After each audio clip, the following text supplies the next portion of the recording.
Thank you. Hello, everyone, and welcome back to the Israel Dialogues. It's exciting that we are now at the very beginning of November, beginning our next semester. We have a very impressive lineup of really thoughtful people from a variety of walks of life, both in the diaspora and in Israel, who are going to present to us over the course of the next few months. When David and Mark and I were planning for this coming semester, we had an interesting conversation about what the Israel Dialogues were when it began and what the consistent, I'm going to use the word chaos because I feel it's effective, the consistent chaos in Israel kind of forced us to do, which was that we were becoming a response to the news of the day, that a tragedy would strike, that there would be a new conflict, there would be a new irritation in Israeli society, and we would be running to find an expert to explain what was going on to our community. And that serves its purpose. But one of the great strengths of this particular community is the expertise, is the deep expertise and the deep relationships between our panelists and the people that we invite. And rather than rely on quick, grab it, find someone, we wanted to move back to what this was originally about, which was deep, thoughtful conversations with exceptional experts who really understand not just the momentary picture of the moment, but a greater picture of exactly what's going on, and in a presentation that isn't just for right now, but a presentation that is applicable all of the time, or at least as much as all of the time applies to the Middle East and to Israel, which, as we all know, it changes by the day, even as much as I say we're trying to avoid changing by the day. So especially you'll see over the course of the next few months, and as we move into next year, we're really trying to focus on one specific topic and one specific theme, which is an introspective lens on Israel today, 2 years after the tragedy of October 7th.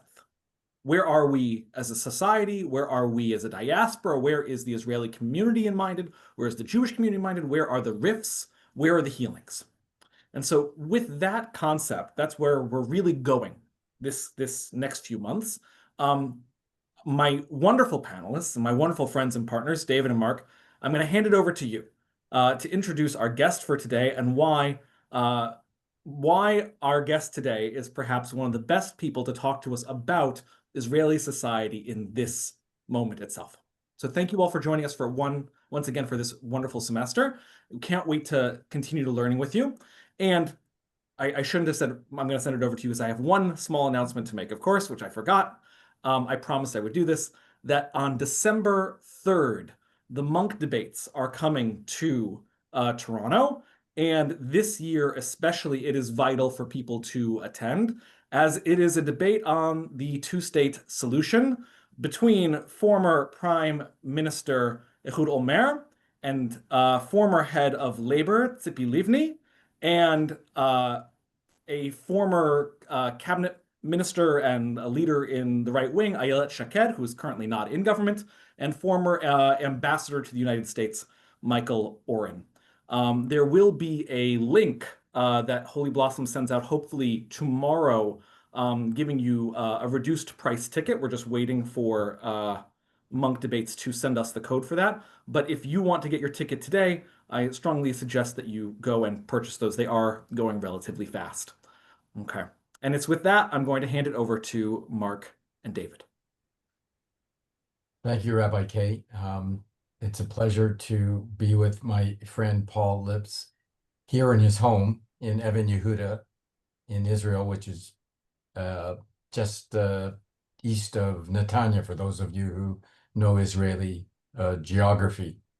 And you will recall that we've had Paul before as a presenter, and we're really delighted that he's with us again. And I'm delighted to be sitting next to him live from Israel, as Rabbi Splansky said to me last week when we were together at the World Zionist Congress, and I told her that we were going to be doing this together. I've been in Israel now for just over 2 weeks. I return to Toronto tomorrow.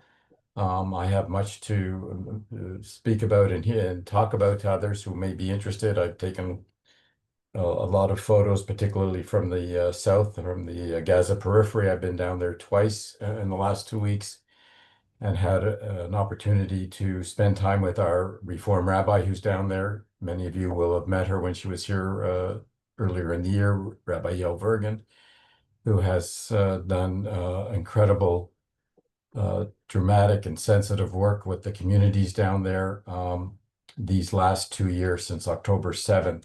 And I was privileged to be with her on a private time with her a week ago, where we visited a number of the kibbutzim that were subject of horrendous tragedy to Sderot. And of course, I've been to the Nova Memorial site twice now, paid my respects. So there's lots to think about and reflect. And as I've been spending a lot of time with many of my Israeli friends here the last 2 weeks, driving around the country. And every day there's always at least one thing happening in the news here in Israel. Nothing is quiet, nothing is calm about what's going on in Israel. This has always been the case, but it's even more so now between the remains of the hostages still to come out. There's still 6 of them to be released. We're hoping that they will get out soon, that Hamas will release them. But the politics and the things that are going on in the Knesset, you hear about these things, you read about them. But being here on the ground in Israel, it's what everybody talks about almost all the time. And tonight or this afternoon, Toronto time, I forget where I am, we're going to be talking about what's going on in Israeli society with the protest movement, the movements that have been in place even before October 7th, and what's been happening since October 7th, and what the impact of October 7th has been on these movements. And we have no finer person than our dear friend Paul Lipps to take us through that. And I just want to say a few words about Paul before I turn it over to you, Paul. As you know, Paul, or you don't know, but he arrived as a volunteer in Israel from what was then Rhodesia, but is now Zimbabwe, just before the Six-Day War in 1967. He's been the director of the education department at the Anita Saltz International Education Center of our own movement, the World Union for Progressive Judaism. And he was involved in several aspects of the activities here in Israel for the Reform movement, including our nifty Jerusalem office. And he taught for 25 years at the Hebrew Union College in Jerusalem. I had the opportunity to go last week to the ordination at Hebrew Union College. 6 new Israeli rabbis were ordained last Friday in Jerusalem. As a social historian, Paul's been on the Tel Aviv University faculty for 40 years. He's worked closely with our other dear friend Asher Susser when he was on faculty at Tel Aviv U, and has lots of really good things to say about Asher, as we all do. In the last decades, he's been traveling the world extensively, lecturing, conducting workshops, and he's also a scholar with many American reform groups in Central and Eastern Europe. Paul's married to Brenda, 4 children, 12 grandchildren, more to come, I think. And with that, I'm going to turn it over to Paul. Paul, okay, please. Thank you very much, Mark. So what I'm going to do is very, very quickly, and I'm not even going to translate the Hebrew, but I just have to say that in the last 2 years and the previous year and a half before, you would meet friends and the discussion would go something like, are you depressed or depressed?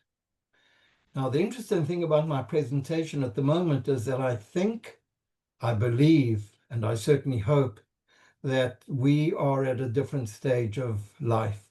And this is going to be a positive approach to what's going on. I could also give a negative approach, but I prefer giving the positive approach because I think we really need an uplift. So very, very quickly, just to show some of the shirts that were around in the last 2 or 3 years. Don't worry about what they actually say, but you can just get a kind of a feeling.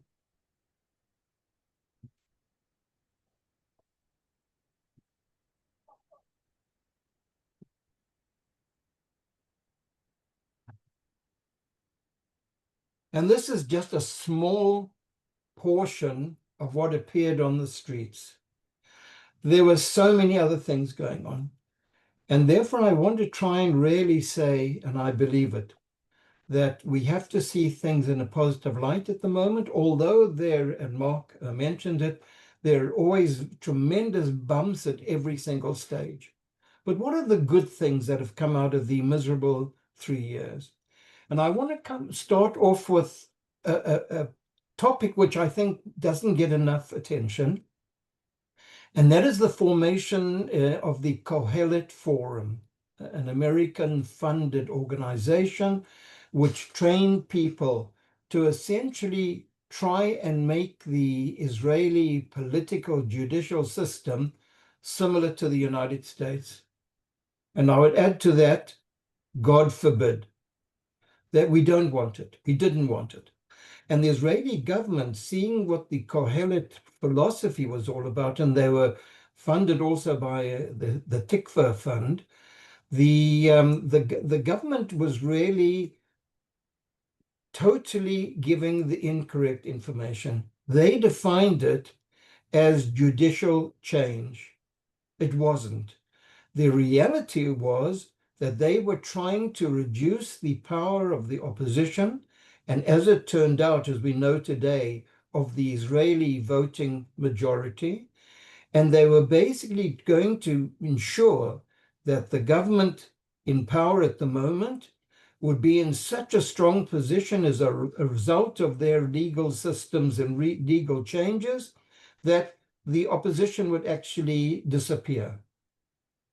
Now, the result of it was, to the surprise of vast numbers of people, is that in the period from 2019 to 2023, October 2023, is that almost no legislation got through the Knesset, although the government was making a claim that they were really on top of everything. And there were many reasons why this was the case. In the first period, we're talking in the pre-October the 7th event, in the earlier period, there was tremendous support from Americans, from Jews around the world, from local people, saying that what you are doing is destroying the state of Israel. We're a different kind of society. We don't have a president here in the mode of the American president. It's a different kind of position.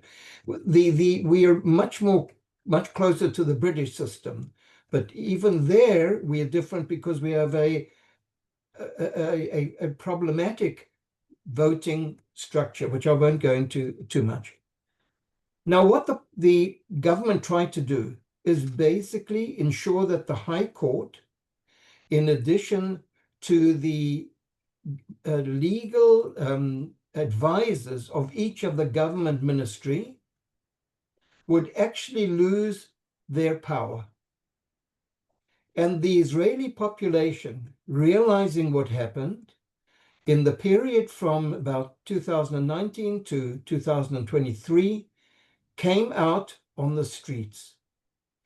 The top universities, in fact, almost all university heads came out. Just to give you some other idea, 70 prominent American law professors said that this was absolutely unacceptable.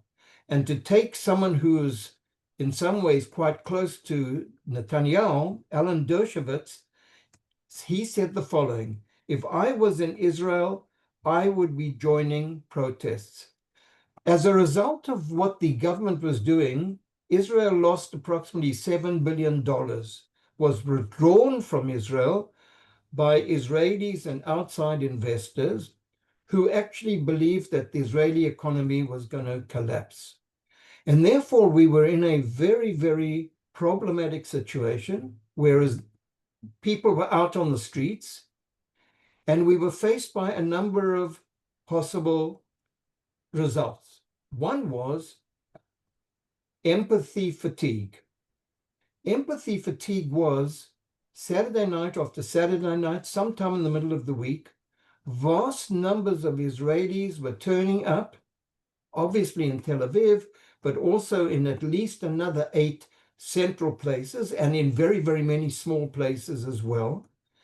And it was quite surprising that although many Israelis were not coming out, and they did go through what we're calling empathy fatigue, the figures remained high, so much so that in the period that we're talking about, 1 out of every 5 Israelis attended a protest movement at one time or the other, in some cases only once, but in many, many cases on many other situations.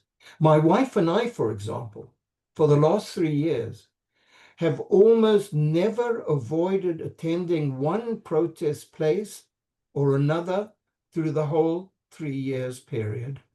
By the way, my wife comes from South Africa and I come from Rhodesia, Zimbabwe.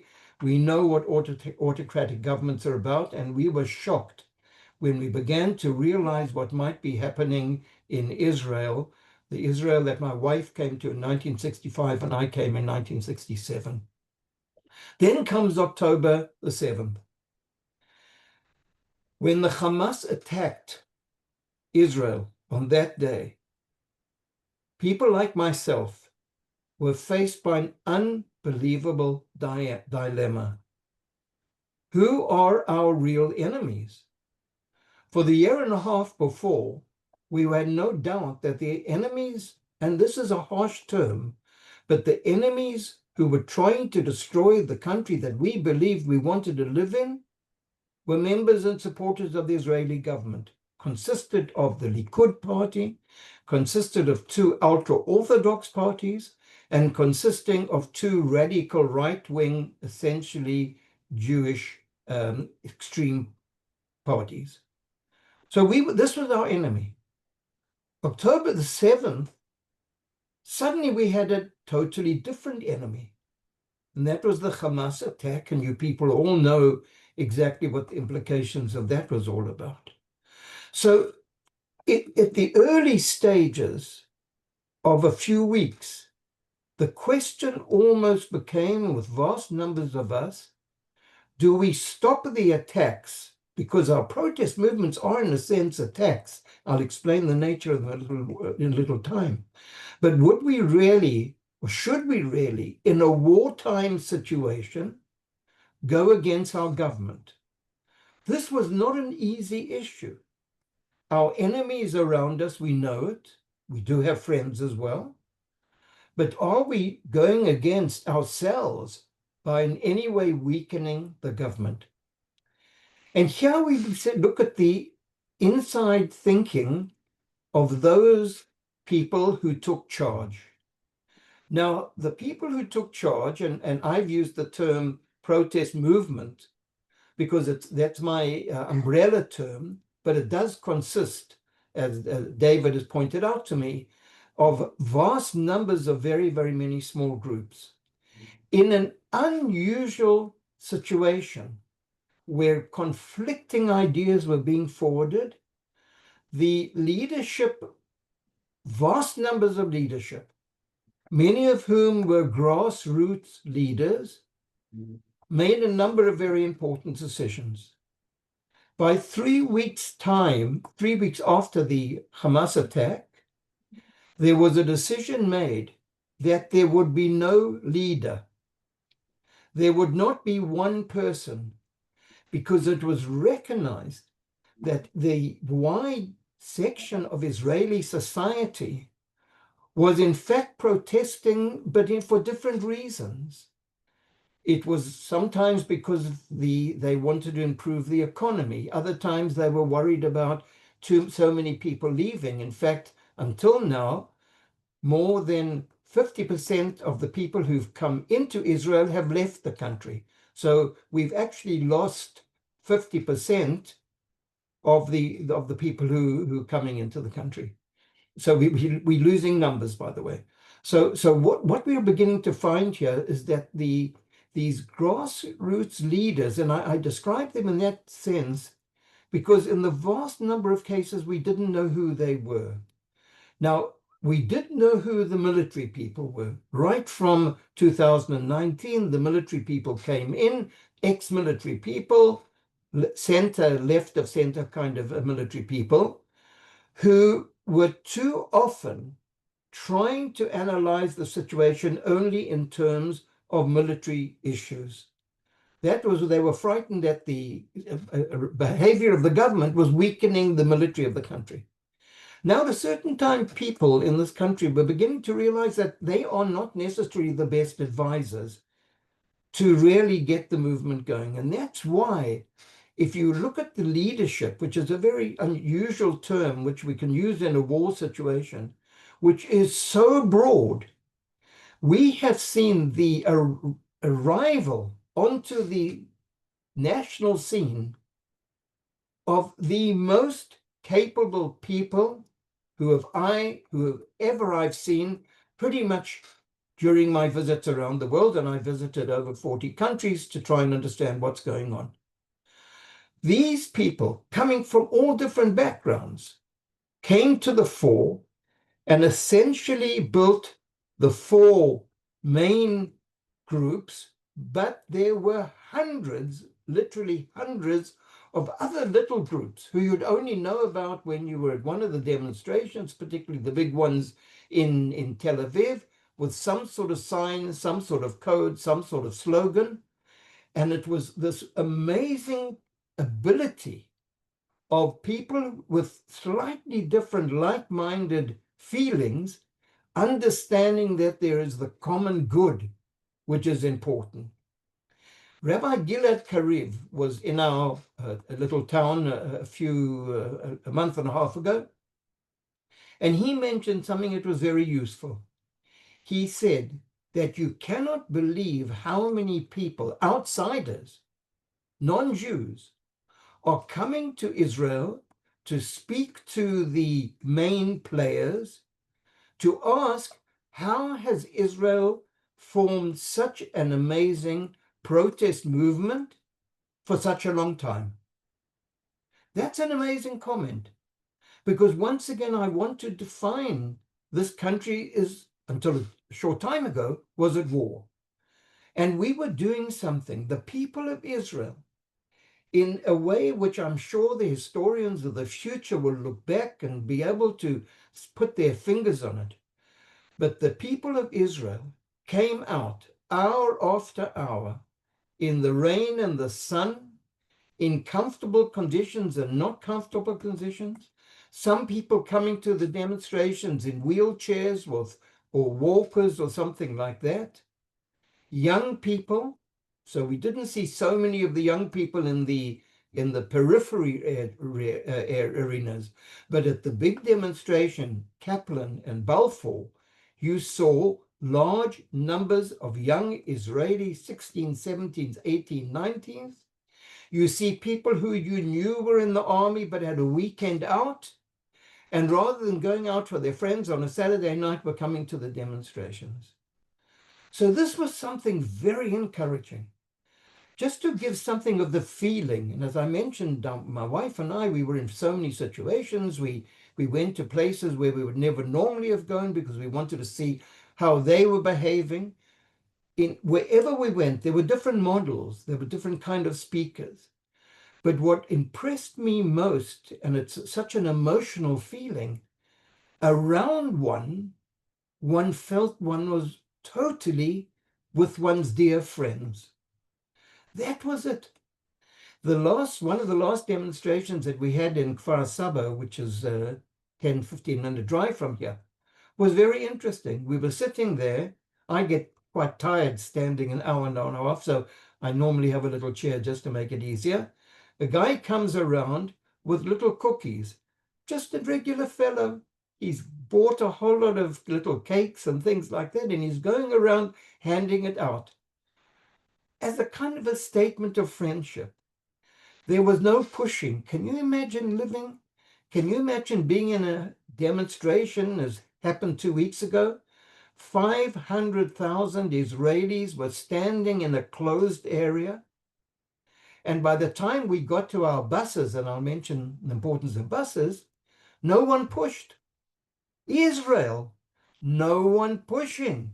What's happening to us? We were so concerned that our emotions were telling us that we are the people of Israel. We are the voice and not the government. Now, Netanyahu had a lot of words for us: traitors, betrayers, and no less, terrorists. He also tried to make out that the protest movement was a minority movement. Well, I have to emphasize that in 1 out of 5, every Israeli was out there demonstrating. This is certainly no minority movement. How did it happen? What was really going on? How did it work? This comes to a combination of 3 or 4 very important factors. Firstly, the high-tech people who tend to be center left of center in most cases, particularly in Tel Aviv, but obviously in other areas as well, brought their high-tech abilities into the fore. And very, very quickly, you had all the equipment that you would needed: microphones, loudspeakers, mass screens in some of the big cities, mass screens. You could never get to the center of Kaplan unless you arrived half an hour earlier. But all along the line, along the street, a very broad street, there were these massive screens clearly showing what the main speakers were all about. That means the audience and the speakers became one, and you need high technology to be able to do that. And this was going on even in the Kfar Saba area, which we used to go to quite often. The loudspeakers, the microphones, the organization was terrific. Then came the need of how do you move people around? Israel, like most countries, has many parts of its population in small areas. A bus system was developed. With the amount of organization that I've been living here some 56 years, I just have really never ever seen this kind of organization. You would sign up in a particular area for your buses. Then they would send out the time the bus would leave and the time the bus would come back. We're talking about those who were going either to Jerusalem at certain stages or mainly to Tel Aviv. You would then pay a small amount of money, 50 shekels, not a big deal for all this kind of situation. There were volunteer coordinators on those buses who had checked that people were coming, had in some cases people had not been able to come, and they would then immediately phone up and say they couldn't come because there were people waiting on the line. In our case, in our small town of 14,000, on some cases we had 2 buses which brought together the 3 towns pretty close to us. So you had, going to Tel Aviv, central Tel Aviv, masses of buses in coordination with the police, where the buses would stay, and then we all had details on our cell phones. If there was a change of the bus site or there was some sort of a problem which had developed, immediately we would see it on our telephones. The organized groups each had a slightly different perspective, but there was no conflict. We never had a situation where we would have one person who was clearly part of, for example, the Brothers and Sisters in Arms, Achim Leneshek, people of military background, which you can imagine. You could have about 2/3 of Israel walking around with their military backgrounds because so many of us have been in the reserves or in the army, both in the army and the reserves. So you have they were bringing in their particular issue of we have to be strong as the people because we have to survive militarily. But it wasn't just militarily. It was because we are the people of this country. Then, for example, you have the Blue and White Future organization, Atid Kahol Lavan, which were not so much seen on the screen, but they were pretty much involved in crowdfunding. They were very, very active in getting out to the Israeli society. You know, the ability on social media to get to vast numbers of people obviously makes this whole situation much easier. And they were then apportioning money to those organizations which didn't have a economic basis. So the money went out. You could see wherever you went, even to the smallest places, there was obviously money which had come in one form or the other, which was going to be extremely important. One of the more interesting, perhaps, in my view, the most interesting event that I can ever imagine was what happened with the women. Israel has been a pretty chauvinistic society for years and years. For years and years, the Israeli army did not want women to go into certain units. They had never tested it. They didn't know whether they would be good or bad. And only in the last few years has that changed. Now, the women became and have become in Israel a major, major force. And when I go to these different meetings and see these women, and we're talking about, you know, the 60 and 70-year-olds, but we're seeing the 20 and 21-year-old women who's standing there with the poise and an ability to present very, very important issues. It could be education, it could be hospitals, it could be their children or their husbands or whatever it is going in the army. We got this feeling of, not for the first time, because we've improved our understanding of gender equality, but this was really one of the most important ones. There was a particular other group, and I won't go through the whole lot, one called Standing Together, Omdim Yachad, and that was the Jewish-Arab connection. It was a little bit awkward, you have to understand.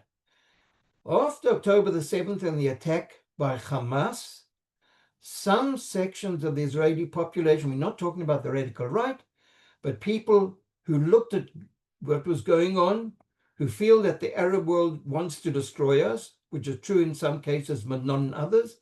And they didn't want at that time, once again, in the middle of a war, to sort of cooperate with the so-called enemy. But these are Israeli Arabs. They're our people, our citizens. And I just want to, I don't want to put too many events in, but just to give something about the Israeli Arab population. 50% of all Israeli nurses in this country are Arabs. 27% of all pharmacists, almost all who are women, are Arabs. 25% of all the doctors in Israel are Arabs. They are an integral part, at least this kind of semi-elite, although they don't like that term. But these are our people, and we have to come close to them. It was hard for some of the Jews to accept that because of the emotional impact of October the 7th. But they were there walking around, handing out badges or something like that, or manifestos, not pushing. Some people said no thanks. Some people said that's fine.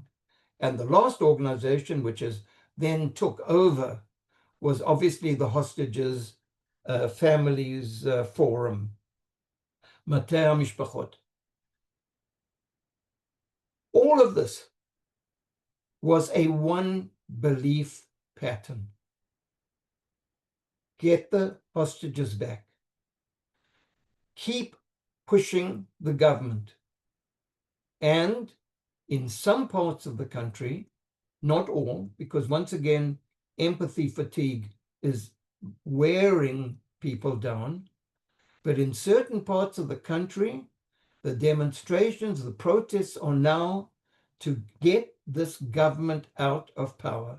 It's become increasingly political because we are facing elections in the coming year, and this is going to be what's most important. I don't want to go too much over my time. I want to just give you some of the terms that were put on the shirts as people were walking around. Bibi, go home. Bibi, go home. And the shirt was Lech. Lech Habaita. When you say it in Hebrew, sounds much more than, don't be so naughty and just go home. It's much harder. We will not be silent. Came up in many, many different terms. The government has failed us. Cease fire. Bring them home. Only elections can heal us. We are the majority. Democracy or dictatorship, choose. Remember, we will change. Elections now, not left nor right. By the way, this was a very important one. Not to be seen as a leftist organization, because many right-wing people identified with the center-left on these kind of petitions, they may well vote for Likud in the elections. Brothers and sisters in arms, peace is security. Standing together, bring them home, or alive and dead. This was amazing. How did we get, after this long period, tremendous tension, and as Mark said, ups and downs of political life, and a government, I know some very good expressions in Russian and Arabic, which I won't use. But my view of the government is that by day, we couldn't believe that they could go so low. It's not about agreeing or disagreeing. They might believe in keeping the settlement. They might believe in ABC. That's one issue. 9 members of the cabinet are being dealt with by the courts. The level of corruption, open corruption, would make third world countries embarrassed. And as far as I can understand, they are desperate. Looking at Netanyahu's face in the last few months, looking at his standing together with his good friend Donald Trump, I won't go into that side of the issue, but you could see this guy has lost it. There was a debate within the parliament about maintaining the settlements. It was a side kind of issue. Netanyahu had asked his own people not to vote in favor of it, and they refused. You have some of his ministers. There's, as among the many crises we have, are the failure of the Haredi groups, not to serve in the army, which is a whole massive issue. It's a multi-level issue in itself. But 2 of the ministers went and joined the Haredi movement, saying, "We will not serve in the army." What's going on here? You have a government which knows that we need immediately 12,000 new soldiers to quickly come into the system as active soldiers. We're not talking about soldiers who do sort of minimal guard duty or some other things. We need 12,000 active soldiers. The Haredi population is now 13%. A lot of youngsters, you can imagine. The average number of youngsters is somewhere in the region between 6.5 and 7 children. And the government itself, members of the government itself, was actually allowing them to not have to go into military service. What is going on here? So I won't go into all the other components of corruption, but the battle that we have now is helped by 2 or 3 very important components. Firstly, we know that the people, the official figure is 70%, sometimes it's 75%, I've even seen a figure of 80% of the population disagrees with the government. And interestingly enough, approximately 30% of the Likud voters do not agree with the government. Now, whether that's going to show itself in the elections, we don't know. We don't know. But we're talking about a feeling of this particular situation. So that's the first thing which gives us support. The second thing is that we know that we can organize ourselves essentially overnight to give an example, some time ago, was the reality of a former chief of staff, Gallant, who was fired by Netanyahu, and the whole country, he was seen as kind of a moderate, although moderates in Israeli society is something we have to redefine maybe. But the Israeli population in a few hours turned up over the whole country. The third thing is that we're activists. To give just a case study, in the main road, Route 4, Fish Arba, which is just a handful of minutes away from where we live, people from our town did what was done in many cases. And we have to remember that we were committed to a non-violent protest movement.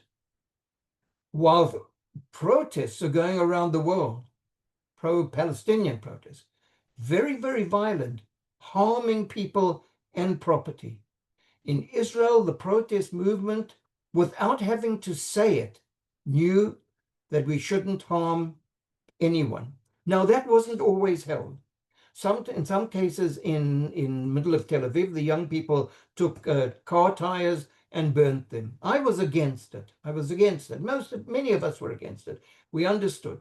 The police would come, push them aside, and eventually the traffic would go through. In our particular town, there was a very sensible approach, and that was traffic was stopped for about 10 minutes.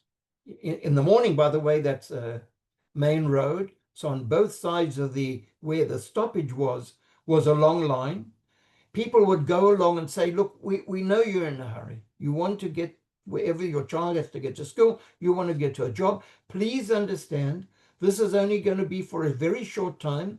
We are protesting against the government and you people are not involved. And then the road would be opened. In fact, it was quite interesting. On many, many occasions, police would come, not to incarcerate the people on the road, but to make sure that no one who was sitting in the car and getting angry would come out and punch someone.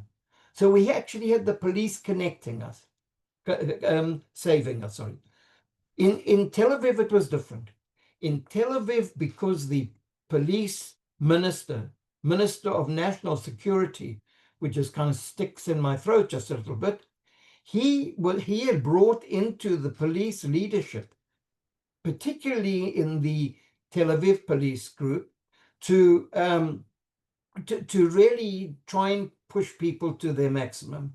And 1,900 people were taken in at various stages by the police. Now, it sounds a lot of people, but in the big picture, it's not big. But what happened? And here comes the brilliance of the movements. Lawyers, as soon as they heard that anyone was being taken to a police station, would go to the police and protect those who had been incarcerated. And this has been worked except for a handful of cases. And they would demand a judge to come quickly because they were claiming correctly that what the people had done was not a criminal issue. And these volunteer lawyers were available all the time, giving instructions, for example.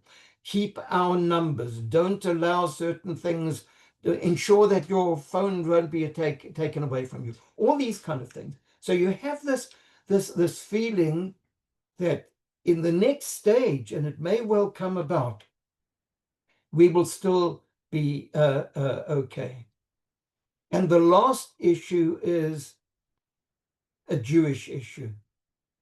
Jews have faced crisis and crisis through history. We have survived because we believe in a better future.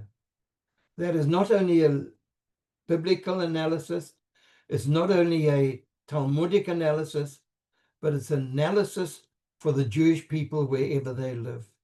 Thank you very much. Thank you, Paul. That was very important and very helpful analysis of where we're at currently here in Israel and we really very much appreciate your comments. Perhaps I'll just start and maybe turn it over to David for some comments and questions, and then we can open it up to Q&A. If you have questions, please just post them in the Q&A. David's going to moderate that Q&A section, and if there are questions, we'll pose them to Paul. What's your thoughts about going forward between now and possible elections, either sometime in the spring or about a year from now? What contribution do you think these protest movements that you've so beautifully analyzed for us will have on that election, particularly with respect to possibilities of coalition governments and so on? Pretty much at most of these sessions, most of the meetings that I'd been to, the protest functions which I've been to, there was always a political component. And the political component was by and large saying to the center and center-left parties, don't divide, try and get together. So in terms of your question, what's really going to happen? One of our great crises is not with the coalition, but with the opposition.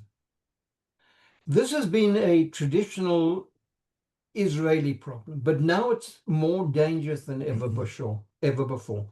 We were talking earlier, Mark, Gantz, who was in the cabinet, he was absolutely, excuse the expression, screwed over by Netanyahu.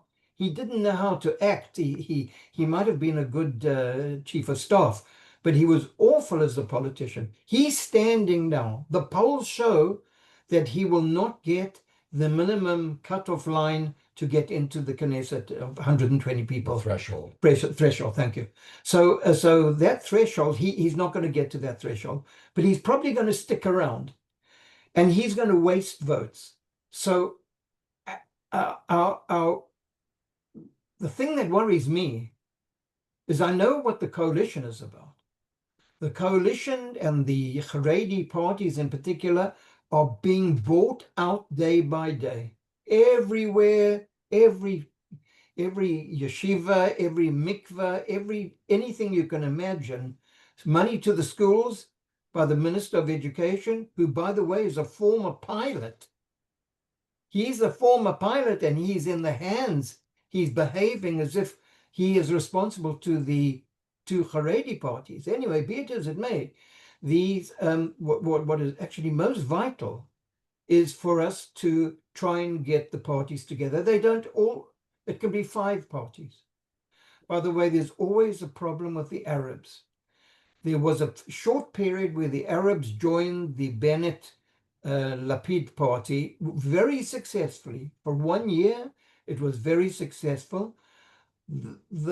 I dislike all my terms, but excuse me, the moderate Arabs could easily sit close to the Democrat Party, where Gilad Karif is very central, and it could work. However, in a situation of fear and the ongoing memory of October the 7th, it's quite hard to convince everyone that this is a sensible political decision, because the Arab, Israeli Arab, good Arabs, bad Arabs, doesn't matter how they see it, can join in.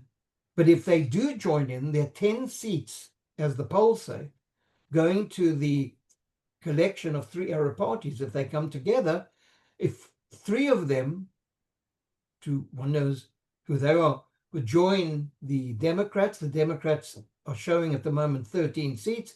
That puts them up to 16 seats. If the polls remain consistent, that will be good. So this is what we have to understand at this stage. The other stage is those areas which are still carrying on the protests. And once again, some people are exhausted. Saturday night, good night to go out, meet your friends. For those ones carrying on, I think they're playing a very, very important role. And here I want to add something which I should have mentioned before, and it's of major, major importance. My apologies for not mentioning it. And that is the role of the Israeli television. The amount of exposure given to the Israeli public about the protest movement is unbelievable.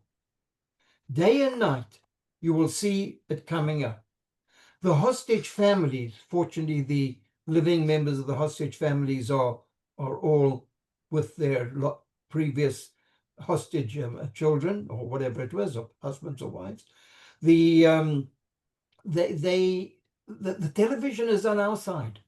It's good news. It's high news. It's exciting news.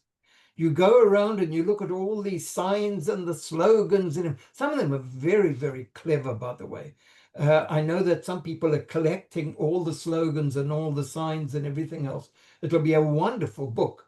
I mean, it'll be a book that you'll be able to laugh at on every page. So this could also help. There are other possibilities. I'm not happy to say it, but in stages of desperation, I must say that Prime Minister Netanyahu doesn't look healthy.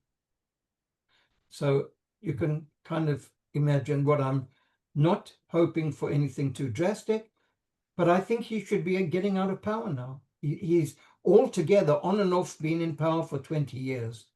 So this is not healthy. Not healthy in any situation. We should have Bennett, who said if he becomes prime minister, the first law he will pass is that you cannot be prime minister for more than 4 years, which makes a tremendous amount of sense. So I think in terms of your question, Mark, I think we've got all these different components. To have to imagine exactly what is going to happen in Israeli politics is impossible. We are seeing some weaknesses of Likud members already, if that increases. We know that the Haredi subtext is not all together. The Jerusalem faction is by far the most radical. And then you get many, many Haredim, some of whom have gone into the army, some 5,000 have gone into the army, who are of a very different side, and they may well look at their leaders and say, our leaders are not doing what we want. We want a modern, advanced government, which will protect us as Haredim. So that is where we were. I remain optimistic. And I remain optimistic with only water in my cup and no vodka. So that has to give you an idea. Very good. David, comments, questions from you? Sure, thanks. And I'm tracking, we have 2 people who've written in so far, so I'll get to those in a moment. Thanks, Paul. Very interesting. Lots of information and insights. Let me ask a more general question. You know, there's been over century a lot of rich scholarship on protest movements, on crowds. That's right. For instance, Laban, even Michel Foucault, others. And much of the work that looks at crowds tends towards polarization leading to the mobilization of extremists. Where that seems not to happen, it's because the protest movements, the demonstrations actually have parallels in political parties, that political parties are mobilized and are strengthened through the protests, through the demonstrations, through mass politics, and can transform that into electoral politics. You started to talk a little bit about this, but let me push you more. It seems to me, As you always do, David. thank you. It seems to me that one of the dilemmas in Israel for many, many years has been the scholarship saying Israeli democratic politics is pure, its electoral politics is a very clear expression of pure democracy. The fact that we've got responsible uh, uh, elections, that we have proportional governments clearly reflects the vote of the people. But we've also seen that the ability to simply have all these parties, with many of them gaining votes but not making the thresholds, especially as the threshold has sometimes been increased through legislation, has meant that, in fact, there seems to be the greater likelihood of a disconnect between the vibrancy of the demonstrations that you've been talking about and translating that into effective electoral politics. Is there really any evidence yet to suggest that the various leaders that have emerged through the 3 years of protests prior to October 7th, mobilized by the issue of concerns about the legal system and the courts, through to post-October 7th and concern with hostages and the prosecution of the war, has really stimulating a rethinking and a restructuring of the party process that can be translated when and if elections come. Because it seems to me without that, the analysis of demonstrations and protests is interesting sociologically, but potentially very detrimental politically. You know, what we found quite often, by the way, is that some of the speakers would actually declare that they are now going into politics. They say, we would never have done it before. So we're seeing some of it. Now, you're right in what you're saying. We live in such an insecure kind of environment that you kind of go into your own way of looking at the world, and it might not necessarily be a political world. Many of the speakers, for example, amazing woman I heard, she gave one presentation on the danger to Israeli education as a result of the philosophy of the Minister of Education. She was indicating that the next stage is not just to ensure that the curriculum would be good, but that you have to go into politics as well. Your question is absolutely correct, and we don't always know how it's going to happen. The reason we are so surprised is if we look at the protest movement, no one would have imagined it would have come about. Where did it come? How was it so effective?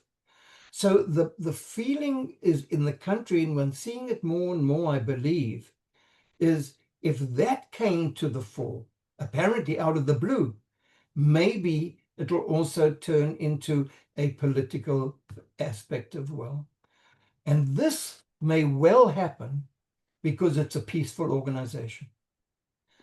That means you can get voters because you are not seen as being radical. David, follow up. Sorry. Yes, please. As you and I exchanged, Paul, earlier in an email, there's also a lot of literature and observation. Recently, Anna Applebaum would be known by many in terms of the rising presence and force of illiberal democracies. Many of us have long been aware that elections do not equal a democracy, certainly not a liberal democracy. They are simply one other process and institution that can be readily manipulated. Second, and elections have always held in Israel, and yet we've seen it move both more divided and more to the right. We see state institutions that have been allowed to become politicized and are not responsive, and yet there weren't demonstrations about that. And there's been an erosion in confidence in those state institutions, not just the military in terms of its lack of response on October 7th, but the whole range of state institutions, the erosion of public education over the years. Again, the manipulation of the budget to support narrow sectors of the Israeli society. None of this created demonstrations or protests before. So, okay, crisis mobilizes. Crisis creates opportunity for change. And that's what seems to me you're saying, that this crisis, combined crises, have created opportunities for change. And then what you have to do is take that energy and translate it into political parties. But again, I may be misreading the information, but the demographic analysis and the political surveys suggest that Israel is no longer the state of the legacy of European Jews. Israel demographically is much more diverse, and there is a majority now who have less liberal tendencies than we might have expected 30 years ago. I'm wondering how this can be mobilized into a more, I can't think of a better term, more participatory liberal politics that tries to rebuild the legitimacy of the state and its institutions. Okay. By the way, there have been a number of attempts over the years to change the political system. For example, there were 2 elections where you voted for the prime minister, not for the party. Both of that collapsed.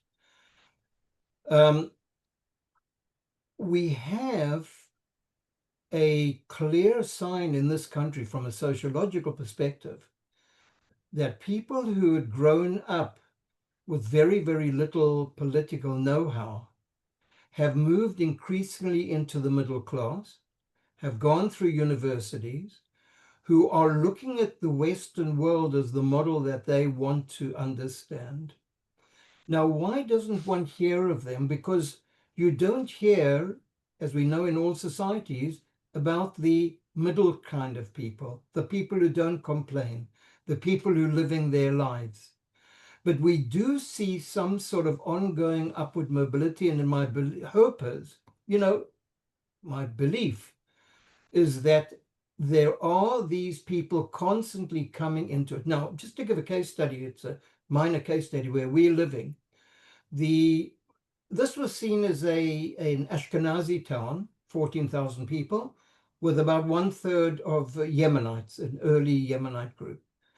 But now when I'm looking around in the social environment, there are many, many people of, say, for example, Asian African origin, who one doesn't even think of being anything different, because this is all the kind of the easy middle class kind of environment. So I think I'm thinking that this will help. I'm hoping that the openness of Israeli universities, with the minimal amount of payment required to get into university, it's a doable phenomenon, $4,000 in many cases. That will also bring about a kind of a leveling out of what you're saying. David, my question to you would be, is Israel a normal country? Of all the cases that you've suggested, maybe we don't go by the normal rules.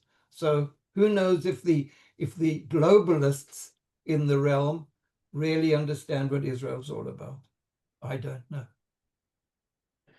Mark, I have one more, and then I'd like to turn to the 2 people who've written Go in. ahead. Yeah. Paul, you mentioned the role of the media in covering the demonstrations, giving a place for the voice of the protest movements.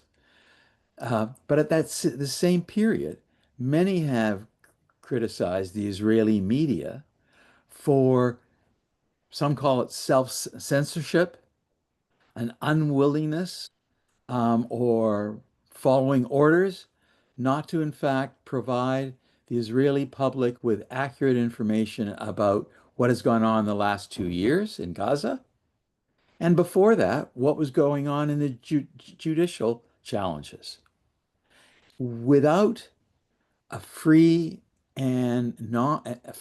media that is not encumbered either by the state or by monopoly controls, the issue of rebuilding a liberal democracy seems to me highly questionable.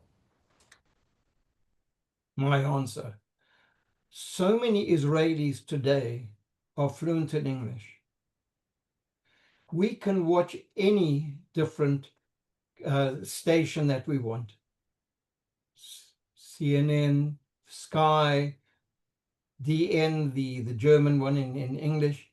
So I think it could well be that there was also a self-censorship. You know, once again, when one's under stress, we know, looking at the story of Britain, for example, and the Battle of Britain, we know that the press was not giving all the information. Churchill would walk around as if he could just show the world exactly what's going on, and the buildings have all collapsed. He gave them hope. So I think that while there has been certain restrictions, I'm personally, who I follow different world newspapers and all things, I don't see all that much that isn't given. For example, the awful pictures of Gaza, one could pick up immediately. You just change the station. And I think enough people knew that at this particular station for this period, but I think when I looked at, we have 11, 12, and 13. When I look at the totality of what stories they were giving, I believe they were giving pretty much most of the information. And if you didn't get it in that, you'd get it in the Israeli newspapers, get it in the Haaretz, you get it, you know, and a lot of people read Haaretz. There's the Times of Israel, by the way, which is very, very good source, which was constantly bringing different perspectives. So, you know, it's not perfect. But I don't know really if countries in war ever really keep within the full open democracy. You protect yourselves. And we I'm can not debate that. essentially, you know, it's not essentially worried about. Right. Okay, we can debate that, but let me turn to two people who've written in. Marcial Gilbert asked, how can we ensure that the elections will be fair and free and actually take place? The elections, I've been involved as one of the counters in the previous election. What I saw was an amazing amount of, what's it called? Parency, or not the word. Transparency. Transparency, that's the word. As you get old, you forget words. Transparency. So I was amazed at the amount of transparency. And if you were talking about a particular section of the voting population, and there was one difference between three of the people and one person gave another one, you would then re-vote the whole amount. It took ages, right through the night. So I believe that until now, we haven't seen it. Now, you know, if the police chief turned to all the policemen and said, make sure that the ballot boxes don't get out, they might win. The army chief might say the exact opposite. And who knows what will happen then. I still have enough faith in my country, as much as I have the little faith in the government, to believe that we're going to get through this in a reasonable way. By the way, everyone looks at Israel. The whole world looks at Israel. So we have some assistance on that level as well. Okay. Loretta Hellman asks, could you explain the issues in the West Bank that are not being addressed for the most part by anyone in Israel? Being addressed by just about everyone I know. Maybe I'm in the wrong crowd. It's all there. All there. Well, I think she may, in this context, she may be referring to reports that in the demonstrations, in the protest movements. You're right. Before October 7th. That's correct. Okay, Before that is October 7th. Okay, absolutely. The reason is that to succeed in the Israeli political reality of today, you cannot pick up issues which might be of little benefit to your political success. And that's true. You hide, political parties hide right around the world, hide certain events because they know that if they bring up that event, it's not going to be good. The settlement issue is a major issue in this country. And it's true. We don't obviously know what's always going on in the settlements. We do know, by the way, that the Hillside youth, who have been unbelievably negative in the past, remain unbelievably negative in the present. That comes up all the time. So I would accept what the questioner is saying, and it's true. You know, the head of the Democrats Party, by the way, at a presentation he gave, he made the following comment. He said, those of us on the left have to be military-minded people because the survival of the country is the highest issue. If you didn't know who he was, you'd think he's part of the right. But he's basically saying, and it came out in some of the questions, he was basically saying, look, if we want to get into power, we cannot bring up other issues which might take away our votes. And so we're not going to do it. Perhaps if we get in power, then we'll be able to do something about it. And that's, I think, a reality of politics as far as I understand it. And we all know we're not talking about Canada or America or some European countries. We're talking about Israel in a different kind of reality. And that's what we have to take into consideration, unfortunately. So if I may, that sort of begs the question that since there hasn't been any element within the protest movements regarding the activities in the West Bank, particularly in regard to settlements, and even in the last few weeks, while I've been here, you hear about all sorts of horrible incidents occurring among settlers and Palestinians living in the West Bank. They're being attacked, their homes are being. I was, by the way, I should mention that when I first got here, I went on a one-day trip with RTUS into the West Bank, and we went to a Arab village down near south of Hebron, almost completely surrounded by an Israeli settlement called Carmel. Mm-hmm. And you can they were in the village, and you could see the Israelis like within meters, 50 meters, 100 meters of this Arab village. And we were met by two of the leaders of this village. And this was the village where last summer, if you recall that movie that won the Academy Award, part of the filming of that movie was done by a Palestinian filmmaker. And some of what he shot was in that film. He was murdered in July in this Palestinian village. We were taken to the site where he was murdered by a settler. And the person who was speaking to us very eloquently and very forcefully and talking about wanting to live in peace and just be left alone and so on. We found out a few days after we were there that, in fact, the rumor, or we don't know if it's a rumor or not, but we heard that the Israeli authorities have issued a permit to demolish his home in this village for whatever reason.